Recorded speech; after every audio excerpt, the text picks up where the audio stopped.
If you're a self-funded gallery, you can really do whatever you want.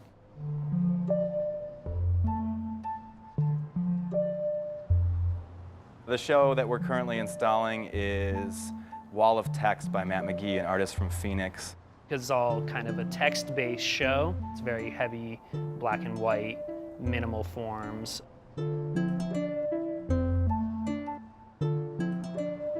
We're not some big gallery with a big budget. The person that works with us really is going to have to want to, first and foremost. I'm Ramirez.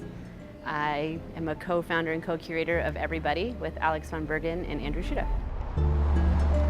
I met Alex a few years ago at MoCA, which is where I previously worked. And then Alex and I started doing pop-up shows together, but then kind of got tired of just doing one-night events and wanted to find something more permanent. And so him and Andrew knew each other from graduate school, and Andrew was also a big proponent of like, let's try to find a space to do something on a regular basis. Between the three of us, we all have a great skill set that can really fulfill, the idea of this, which was provide a great space to show great art in Tucson. Tucson's grown very rapidly in terms of what restaurants and bars are available. And that's a cultural thing just like art.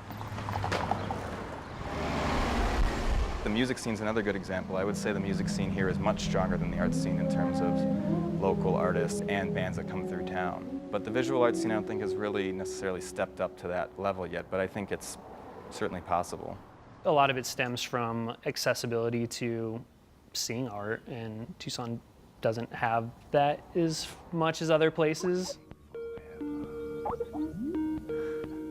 Our last show, which is Good Boy by Sterling Hedges. The whole room was lit with these blue gels, so when you walked in, it was this kind of blue space. If there's anything I want you to do right now, it's just relax.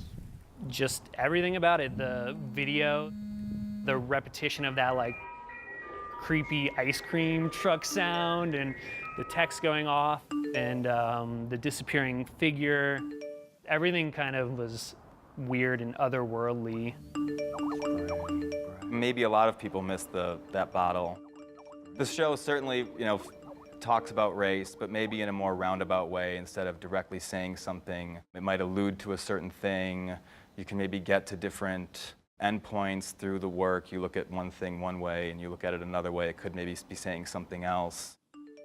It's really important to the three of us that we maintain a really clean aesthetic. It doesn't matter really who produced it. It doesn't need someone who has formal training, but it's more about making sure that the space itself is nice and clean in that way, so that whatever does go up on the walls looks like it is very thoughtfully curated. You could say, oh, I like that painting, but really overall, we want you to come out like this is a cool show. Our programming is fairly selective. We do maybe 10 shows a year. We haven't done any open submissions and don't really see ourselves doing that.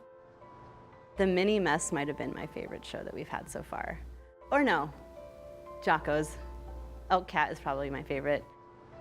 It is a sculpture that he did that's the final piece of a multi-year project. Photograph to painting to sculpture. So then the exhibition was the three of them finally together, and all were kind of positioned so that they were looking at one another.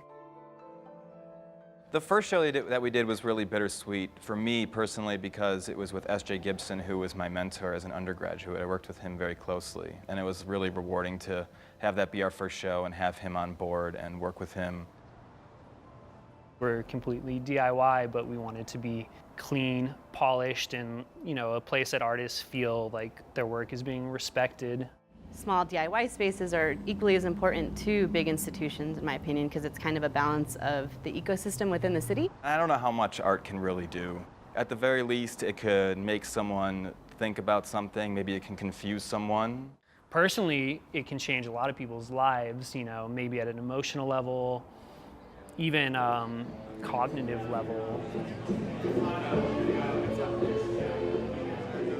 I think art is really important. I think that it is an opportunity for people to experience and expand their mind and take in new perspectives, especially right now. The more we can discuss those things that make us feel uncomfortable, I think that that's a really good opportunity to understand one another better. We're all artists, but You know, you don't always have the time or the energy to make art, and so to keep one foot in the door through curatorial practice and having a space is a great way to not only influence your own art, but to bring other artists up along with you. Not only do we want, you know, a regional audience or a local audience, but we want to get artists out. And now we have the opportunity through social media to have a wide viewership. You know, people aren't going to be flying down to Tucson to go to an everybody show per se, but at least they can see great documentation on the website, follow us on Instagram. And already through that, we've been able to get some artists into shows and meet curators and art buyers, and it's been a really awesome experience. It's important to me that it exists and that hopefully that will encourage more people to do something similar too.